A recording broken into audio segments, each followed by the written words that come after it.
Kenya, قتل کی وارداتوں کی وجہ سے بین الاقوامی شہرت حاصل، اہم شخصیات کے قتل کی تاریخ، کون کون نشانہ بنا؟ پاکستان کے معروف صحافی اور اینکر پرسن ارشد شریف کا قتل افریقی ملک کینیا میں اہم شخصیات کے قتل کی تاریخ میں تازہ اضافہ ہے۔ کینیا نے قتل کی وارداتوں کی وجہ سے بین الاقوامی شہرت حاصل کی ہے۔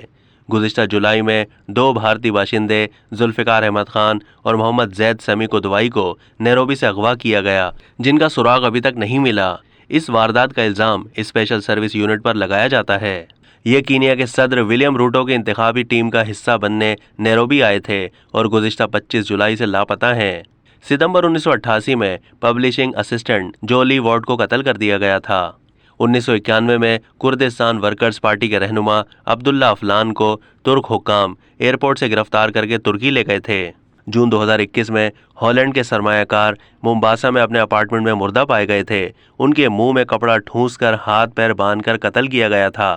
اب تک کے لیے اتنا ہی۔ مزید معلومات کے لیے ڈیلی جنگ کے یوٹیوب چینل کو سبسکرائب کیجیے۔